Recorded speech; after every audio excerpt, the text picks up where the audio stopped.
The breath hung frozen in the air, a delicate plume of white against the obsidian darkness of the Alaskan wilderness. Jack Reaver moved like a ghost, each step calculated with decades of hunting expertise etched into every muscle and sinew. The digital thermal scope mounted on his custom-built rifle was a whisper of technology against the primordial landscape, a perfect fusion of human innovation and hunting instinct. 3 days. That's how long he'd been tracking the massive grizzly bear that had been terrorizing the local elk herds and livestock. Most hunters would have given up, but Jack Reaver was not most hunters. He was a product of generations of wilderness survival, a walking encyclopedia of tracking skills passed down through his family and honed by years as a wilderness guide and former Special Forces operative.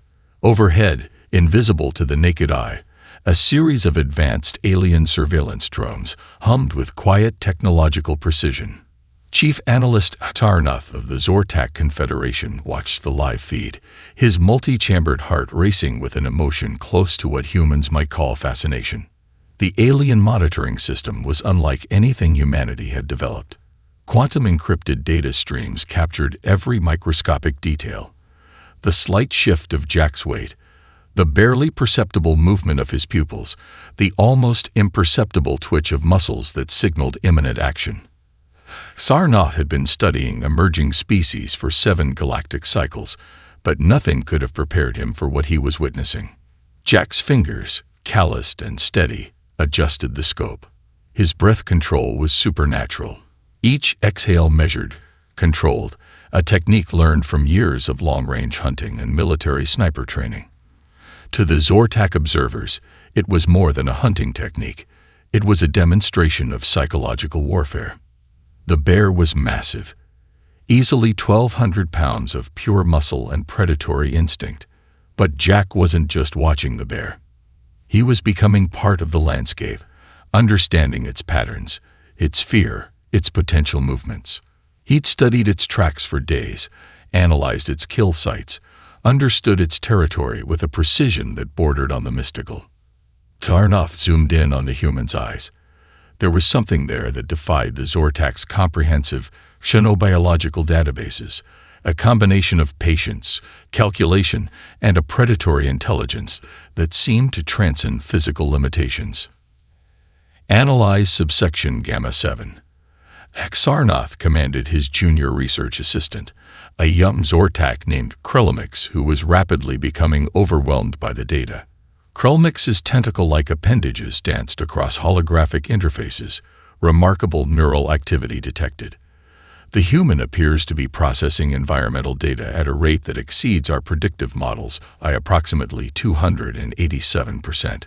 What the aliens didn't know was the depth of Jack's preparation. The rifle he carried was a custom-built precision instrument, developed through a collaboration between military engineers and championship hunters. Its carbon fiber construction, adaptive camouflage coating, and smart targeting system represented the pinnacle of human hunting technology. Jack's clothing told a similar story. Layers of high-tech thermal regulation materials interwoven with natural camouflage patterns. Every piece of equipment was a testament to human innovation. Moisture-wicking base layers, adaptive camouflage that could change pattern and thermal signature, communication devices that could operate in the most extreme conditions. Suddenly, movement. The bear emerged from a cluster of snow-laden pines, its massive form a dark silhouette against the white landscape. To an untrained eye, it would seem like a random appearance. But Jack had been anticipating this moment for hours, perhaps days. Sarnoff leaned forward, his multiple eyes focusing with unprecedented intensity. This was more than a hunt. This was a complex dance of predatory intelligence. Fascinating, he muttered, a phrase that would become increasingly significant in the coming galactic conflict. What the Zortak didn't realize was that this single moment of observation was the first step in a fundamental misunderstanding. They saw a hunter. What they failed to comprehend was that they were watching the embodiment of an entire species' evolutionary strategy, a living, breathing example of humanity's most powerful survival mechanism. Jack Reaver was about to prove that humans were not just another species to be cataloged and dismissed. They were hunters, and the entire galaxy was about to become their hunting ground. The Advanced Defense Technologies facility in Austin, Texas, looked like nothing more than a nondescript industrial complex. To the untrained eye, it was just another unremarkable building in a city known for its technological innovation. But inside, something extraordinary was brewing. Dr. Elena Rodriguez stood before a holographic display, her fingers dancing across quantum-sensitive interfaces that transformed complex data streams into actionable intelligence. A former DARPA researcher with a lineage of Texas hunters stretching back generations, she represented the perfect fusion of scientific brilliance and practical survival instinct. "Run diagnostic sequence Alpha 9, she commanded, her voice cutting through the low hum of advanced computing systems. Her team was unlike any other research group in the world. Former Special Forces operators worked alongside engineers, wilderness survival experts collaborated with quantum physicists, and hunters shared insights with communication specialists. They were developing something far beyond a typical weapons system. They were creating a comprehensive survival and tracking technology that blurred the lines between military hardware and hunting equipment. Sergeant Mike Halston, a retired Navy SEAL with 3 tours in some of the world's most challenging environments, approached the main display. His weathered hands, covered in a network of scars and tattoos, moved with surgical precision across the interface. "The new thermal adaptive camouflage is showing promise," he reported. "We've reduced thermal signature by 94.7% compared to our last prototype. It's not just about hiding. It's about becoming part of the environment." What they didn't know was that their work was being observed, not by human intelligence agencies, but by something far more advanced and far more alien. The Zortak surveillance system, which had been tracking Jack Reaver in Alaska, had now shifted its attention to this facility. Chief Analyst Axarnath found himself increasingly obsessed with understanding human technological development. Each new piece of data challenged everything the Zortak believed about emerging species. A breakthrough came unexpectedly. During a routine communication system test, Dr. Rodriguez's team accidentally intercepted an encrypted signal that was definitively not of human origin. The signal was complex, quantum-encoded, with a computational complexity that would have overwhelmed most human systems. But not this team. "Everyone freeze," Elena commanded, her voice a mixture of scientific excitement and military precision. "We've got something." The room went silent. Halston's hand instinctively moved to a nearby tactical communication device, a habit from years of special operations. The other team members looked up, their diverse backgrounds suddenly unified by a single moment of potential discovery. Using a custom-built quantum decryption system, originally designed to track animal migration patterns in extreme environments, they began to unravel the alien communication. It was like solving the most complex hunting puzzle imaginable, tracking an invisible prey through layers of technological wilderness. Krelimix, back in the Zortak observation station, was reporting increasingly alarming findings to Axarnath. "The humans are not just detecting our communication, they're actively studying it. Their technological adaptation rate is exponential and completely unpredictable." Axarnath's response was measured but tinged with a growing sense of concern. "Continue monitoring. We must understand their methodology." Back in the Texas facility, Dr. Rodriguez was having a breakthrough of her own. The intercepted alien communication wasn't just a signal. It was a potential weapon waiting to be understood and repurposed. "Look at this," she said, pulling up a holographic representation of the alien signal. "It's not just a communication method. It's a complete information transfer system. We can modify our hunting tracking technologies to interface with this." Sergeant Halston leaned in, his eyes narrowing. "You're talking about turning their own communication network into a tracking system." "Exactly," Elena smiled. "We're hunters, and right now we're hunting something far more interesting than any terrestrial prey." The team began working with a furious, almost predatory intensity. Hunting technologies merged with quantum communication systems, Thermal imaging algorithms were rewritten. Communication protocols were transformed into potential weapons of information warfare. They didn't know it yet, but they were taking the first steps toward transforming humanity's entire approach to a potential extraterrestrial conflict. This wasn't just technological development. This was evolutionary adaptation in real time. Outside the facility, the Texas sun set, casting long shadows across the landscape. Inside, humanity was preparing for a hunt that would span far beyond the boundaries of Earth. The first alien strike came without warning, a precision assault that targeted what the Zortak believed were humanity's weakest points, isolated rural communities in the American heartland. Their advanced sensor technologies had identified these regions as technologically primitive, with sparse population and seemingly limited defensive capabilities. They were catastrophically wrong. The attack began in the pre-dawn hours, targeting a small hunting community in the remote wilderness of northern Wyoming. Quantum phase weapons tore through the landscape, expecting minimal resistance. Alien drop pods, designed to neutralize terrestrial defenders in seconds, descended with surgical precision. What emerged from those pods would haunt the Zortak military archives for generations.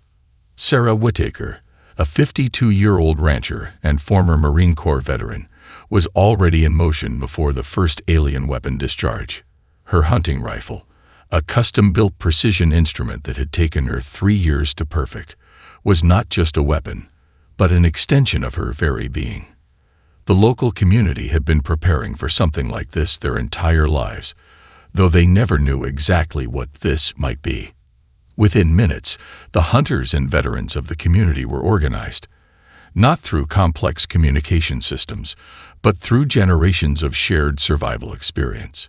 They moved with a coordinated precision that defied the Zortak's computational models, a living, breathing network of human predators. Jack Reaver, still tracking his bear in Alaska, received the first communication, not through military channels, but through an old-school hunting radio network that had existed long before modern communication technologies. The message was simple and direct. Hunters needed. Coordinates attached. Back at the Advanced Defense Technologies facility, Dr. Elena Rodriguez was already analyzing the initial attack data. They're using a quantum phase disruption protocol, she explained to Sergeant Halston, designed to neutralize electronic systems and communication networks.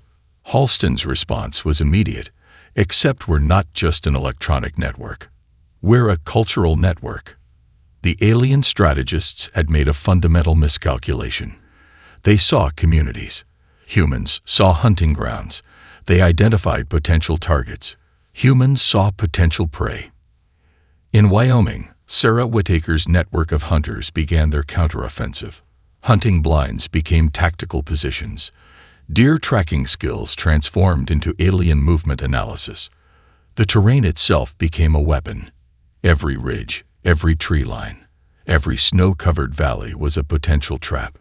The first Zortak ground units discovered something terrifying. These humans didn't fight like any species they had ever encountered. There was no panic, no conventional military formation. Just a fluid, adaptive response that seemed to emerge from the landscape itself. Krelmix, monitoring the attack, could barely process the data streaming in. They're using non-linear combat strategies, he reported to Aksarnov. Conventional tactical analysis is impossible. What the aliens didn't understand was that these were communities forged by survival. Ranchers, hunters, veterans, people who understood that life was a constant negotiation with harsh environments. Their technology was adaptive. Their strategy was survival. A group of local Native American veterans integrated traditional tracking techniques with modern military training. They moved through the landscape like ghosts, using skills passed down through generations, skills that had helped their ancestors survive against overwhelming odds. The alien weapons, designed for precise electronic warfare, found themselves useless against an enemy that didn't rely solely on technology. These humans used technology as a tool, not a lifeline. Their real weapons were experience, adaptability, and an unbreakable communal spirit. By midday, the alien landing force had been decimated, not through superior firepower, but through a hunting strategy that turned the entire landscape into a killing ground. Sarnoff watched in growing horror as the data streams revealed the truth. These humans were not a collection of individuals. They were a complex, adaptive organism, each community a cell, each individual a potential predator. The message was clear. Earth was not a planet to be conquered. It was a hunting ground, and humanity was its apex predator. As the sun set on the Wyoming wilderness, Sarah Whittaker cleaned her rifle, prepared her communication equipment, and waited for the next phase. The hunt had only just begun. The Zortak High Council chambers were a marvel of technological sophistication, a vast spherical room where holographic displays danced with rivers of data. But today, those displays told a story of growing terror. Chief Analyst Sarnoff stood at the center of the chamber, his multiple appendages manipulating complex holographic interfaces. The collected data from Earth was unlike anything in the Confederation's millennia of galactic exploration. What had begun as a routine observation of an emerging species had transformed into something far more dangerous. Comprehensive threat analysis, Sarnoff declared, his voice resonating through the chamber's quantum acoustic systems. The holographic display began to assemble a comprehensive profile of humanity. It was more than a military assessment. It was a dissection of an entire species' survival strategy. Hunting emerged as the central thesis. The display showed multiple layers of human hunting practices, not just as a survival mechanism, but as a complex cultural and psychological framework. Each image told a story. Alaskan wilderness hunters tracking prey across impossible terrain, African bushmen using generations-old tracking techniques, Native American tribes reading landscape and animal behavior with supernatural precision. But it was the technological adaptation that truly terrified the Zortak leadership. A subroutine demonstrated how human hunting technologies seamlessly translated into military capabilities. A thermal imaging scope designed for tracking deer became a weapon for detecting alien troop movements.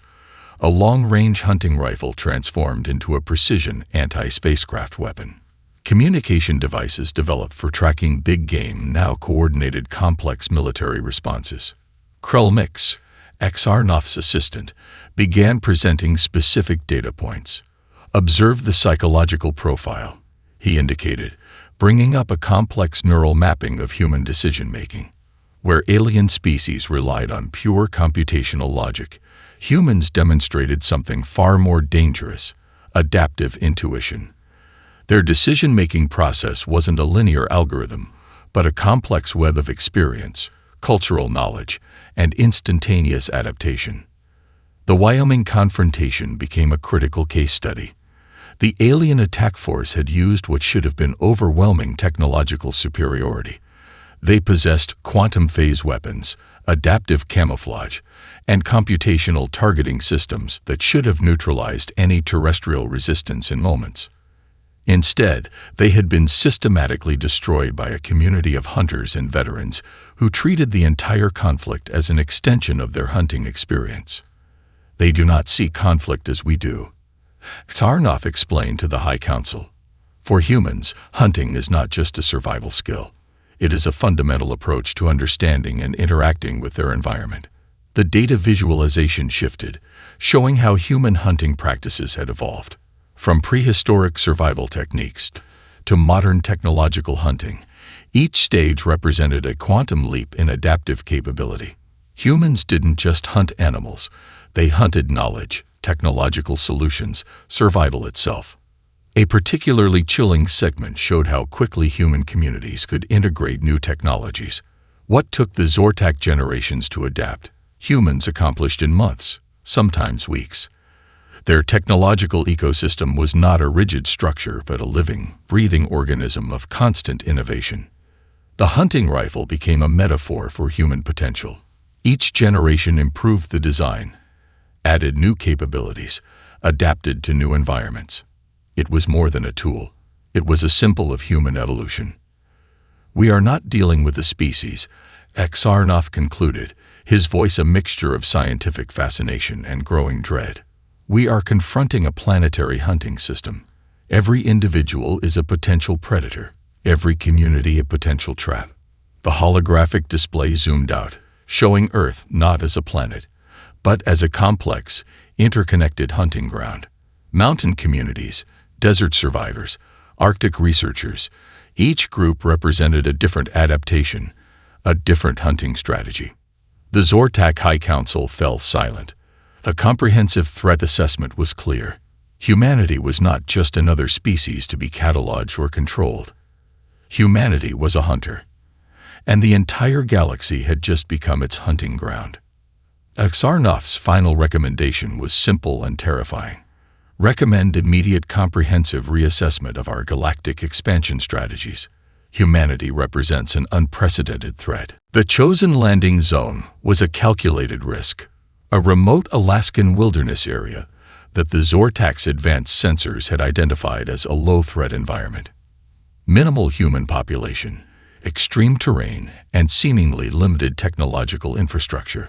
The perfect location for a surgical first strike that would demonstrate the Zortak Confederation's overwhelming technological superiority. They were wrong. Catastrophically wrong.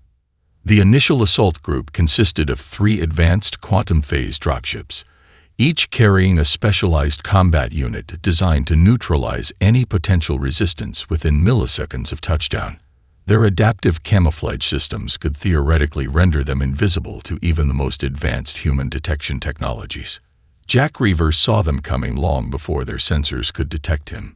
He'd been tracking the same grizzly bear for days, his hunting skills honed to a supernatural level of precision. But now, something else had entered his hunting ground. The subtle displacement of air, the microscopic thermal variations, the almost imperceptible vibrations in the ground, all told a story that the alien invasion force couldn't begin to comprehend. The first dropship's quantum phase field began to destabilize the moment it entered the local atmospheric conditions. Jack's custom-built rifle, a weapon that was more a work of art than a simple hunting tool, was already tracking the incoming vessel. Sarah Whittaker's voice crackled through an encrypted communication channel. "Jack, we've got incoming. Looks like something not from around here." "Copy that," Jack responded, his voice calm, almost casual. Hunting party's about to get interesting. The alien troops had no concept of the trap they were walking into. Their computational models showed a 99.7% probability of successful initial landing and neutralization of any potential resistance. What they didn't understand was that resistance wasn't just about technology or firepower. It was about understanding the hunting ground. The first dropship touched down, its quantum phase field creating a momentary bubble of altered physics. Specialized combat units began to emerge, their adaptive armor designed to neutralize any potential threat within milliseconds. Jack Reaver had other plans. The first indication of trouble came when the alien sensors began to malfunction. It wasn't a technological attack. It was something far more primal. The landscape itself seemed to be working against them. Thermal camouflage developed for hunting big game proved more effective against alien sensors than any military-grade electronic countermeasures. The very techniques used to track elk and bear in the most challenging terrains now became a weapon of war. Dr. Elena Rodriguez, monitoring the encounter from the Advanced Defense Technologies facility, was fascinated. They're using hunting techniques as a combat strategy.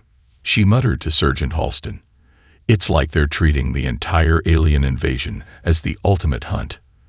The alien troops found themselves in a nightmare of environmental adaptation.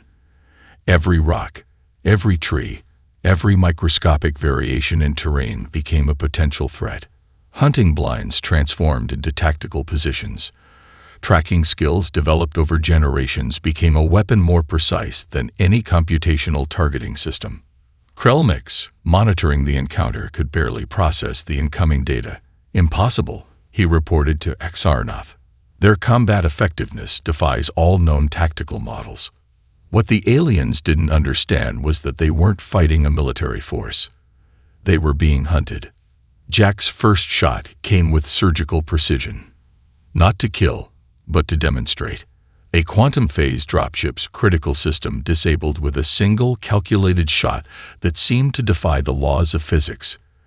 It was a hunter's shot, designed to show complete control of the situation. By the time the first alien unit realized they were in trouble, it was already too late. The Alaskan wilderness became a killing ground, not through overwhelming firepower, but through a hunting strategy so complex, so adaptive, that it transformed the entire landscape into a weapon. When the encounter was over, not a single alien soldier remained, but more importantly, a message had been sent. Humanity was not just a species to be conquered. Humanity was the ultimate hunter. And the galaxy had just become its hunting ground. The United Nations emergency session looked nothing like any previous global meeting in human history. Gone were the typical diplomatic protocols and carefully measured statements. Instead, the assembly hall buzzed with a unified purpose that transcended national boundaries. Jack Reaver stood at the center of a holographic display, his weathered face telling a story of survival that went far beyond the recent alien encounter. Alongside him, representatives from every continent prepared to unveil a response that would redefine humanity's place in the cosmos. Dr. Elena Rodriguez took the podium first, her presentation a masterpiece of scientific precision and strategic thinking. "This is not about defense," she declared, her voice cutting through the tension. "This is about hunting." The holographic display came alive with a comprehensive analysis of the alien encounter. Tracking methodologies from indigenous hunters in the Amazon merged with satellite reconnaissance techniques from military strategists. Wilderness survival skills from Arctic researchers combined with quantum communication technologies developed in Silicon Valley research labs.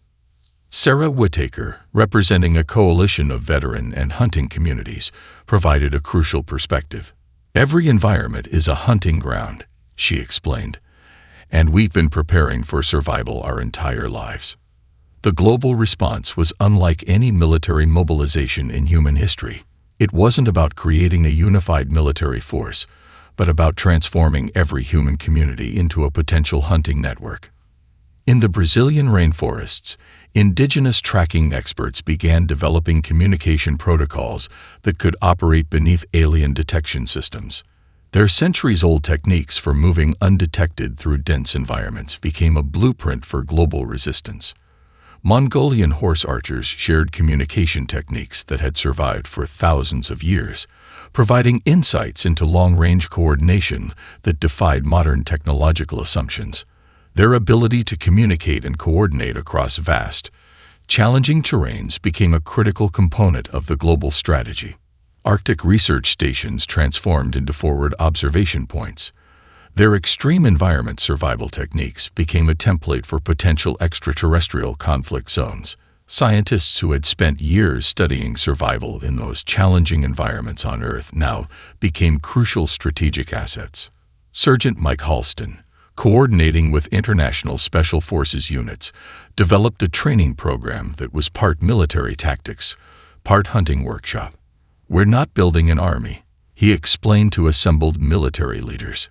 "We're creating a global hunting network." The Zortak observation systems, attempting to monitor this response, found themselves completely overwhelmed. What they were witnessing defied every known model of species-level coordination. Krelmix's analysis to Sarnath became increasingly frantic. "They're not organizing a military response," he reported. "They're transforming their entire species into a hunting organism." The technological integration was equally unprecedented. Hunting communication technologies merged with military communication systems. Thermal imaging developed for tracking game became advanced reconnaissance tools. GPS technologies originally designed for wildlife tracking now became global coordination mechanisms. Universities worldwide began offering comprehensive survival and adaptation courses. These weren't military training programs, but holistic approaches to human potential that drew from hunting, scientific, and survival disciplines. A young researcher in a Tokyo laboratory discovered a way to adapt hunting drone technologies to create a global environmental monitoring system that could potentially track alien movement. In the Canadian wilderness, A group of indigenous technologists developed communication encryption based on traditional hunting communication methods. Jack Reaver's final presentation to the Global Assembly was simple and direct. "We are not preparing for a war," he stated. "We are preparing for the ultimate hunt." The message was clear. Humanity was no longer just a collection of nations and cultures. They had become something else entirely. A global hunting network with the entire planet as their training ground. When the presentation concluded, the representatives from around the world stood in a moment of unified purpose. The aliens had made a fundamental mistake. They hadn't just attacked a planet. They had entered a hunting ground, and humanity was preparing to hunt back. The deep space engagement began not with a massive fleet, but with a strategy that would be remembered as the most audacious hunt in galactic history. Dr. Elena Rodriguez stood in the primary control center of the Advanced Defense Technologies facility, her fingers dancing across quantum-encrypted interfaces. Beside her, Jack Reaver and Sergeant Mike Halston studied holographic displays that mapped potential alien movement patterns. "They think like a hive," Jack observed, his hunter's eye picking out subtle patterns in the alien fleet's positioning. "Every movement is computational, predictable." The human counteroffensive was nothing like traditional warfare. It was a hunt on a cosmic scale. The first strike came from unexpected sources. Communication networks developed by Arctic researchers allowed for quantum-encrypted messages that could slip through alien detection systems. Satellite technologies originally designed for tracking wildlife migrations now mapped entire alien fleet movements with supernatural precision. Krelniks watched in growing terror as human strategies defied every computational model in the Zortak database. Their fleet movements weren't just adaptive. They were predatory. Sarah Whittaker's team of veteran communication specialists had developed a network that turned the entire solar system into a hunting ground. Tracking technologies merged with communication systems, creating a living, breathing information network that could predict and manipulate alien movements. The aliens had made a critical mistake. They viewed conflict as a mathematical equation. Humans saw it as the ultimate hunt. Specialized units deployed across multiple star systems, each operating with a level of autonomy that confused alien computational systems. A team of Brazilian jungle warfare experts worked alongside Mongolian communication specialists, creating strike teams that could vanish and reappear with ghost-like precision. Dr. Rodriguez's most significant innovation was a quantum communication system that treated fleet movement like an elaborate hunting strategy. "We're not attacking," she explained to the Global Defense Council. "We're hurting." Each human strike was calculated not to destroy, but to guide, to manipulate, to hunt. Alien fleet commanders found themselves making decisions that seemed logical, but were increasingly pushed by unseen hands. Human strategists were playing a game of cosmic chess, using the aliens' own computational nature against them. Jack Reaver's tracking skills, developed over decades of wilderness hunting, translated perfectly to cosmic strategy. He could read the terrain of space as easily as he could read a mountain landscape. Each alien fleet movement became a track to be followed, a prey to be cornered. The turning point came during what the Zortak would later call the quantum encirclement. Human forces didn't mass for a direct confrontation. Instead, they systematically isolated and herded entire alien fleet segments, cutting off communication, resources, and strategic options. Sarnoff watched in horror as human strategies transformed the entire conflict into something beyond warfare. It was a hunt, and humanity was the apex predator. Specialized units developed from diverse human cultures played critical roles. Inuit navigation techniques merged with quantum communication systems. Aboriginal Australian tracking methods informed deep space reconnaissance. Each cultural survival skill became a weapon more potent than any technological marvel. The aliens began to realize they weren't fighting a military force. They were being hunted. By the conflict's midpoint, entire alien fleet segments found themselves isolated, cut off, their computational strategies rendered useless. not through overwhelming force, but through a hunting strategy so complex, so adaptive, that it transformed the entire cosmic landscape into a killing ground.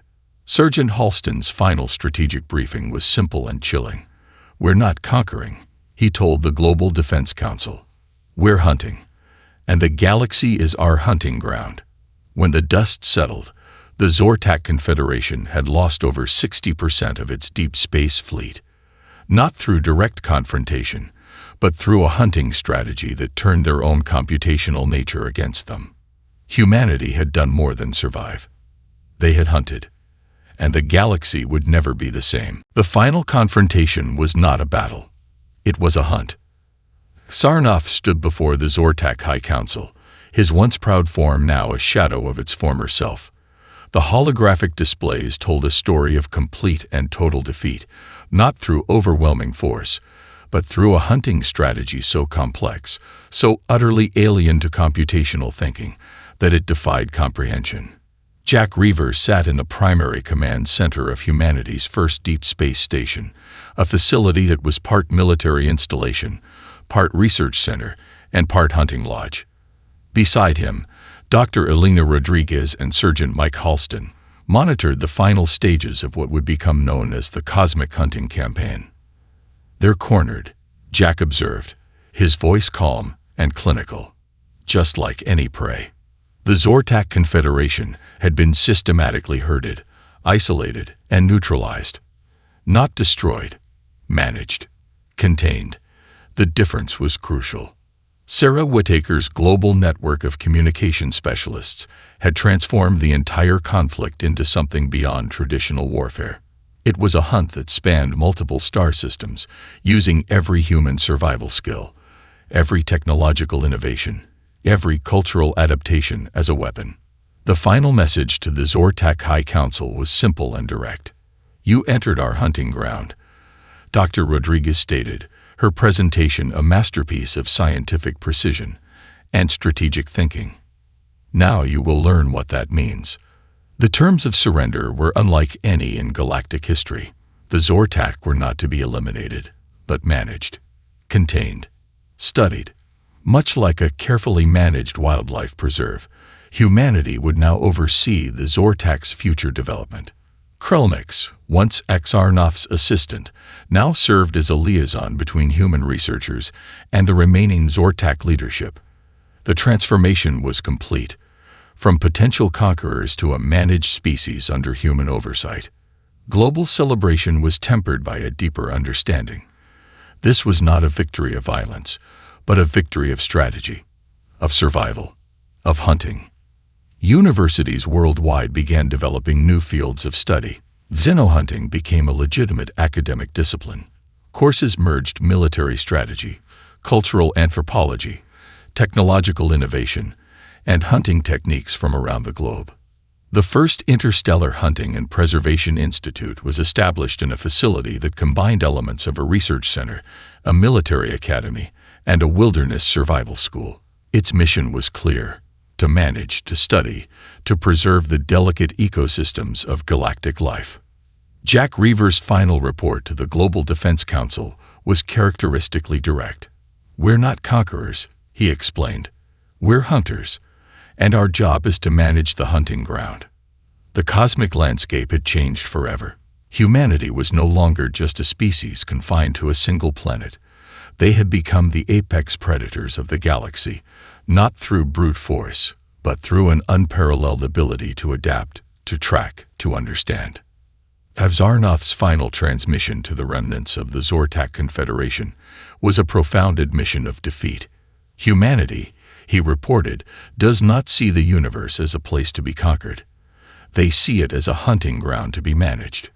In the years that followed, human expansion into the cosmos was not a military campaign, but a hunting expedition of unprecedented scale. Each new star system became a potential hunting ground. Each alien species a potential subject of study, of management, of preservation.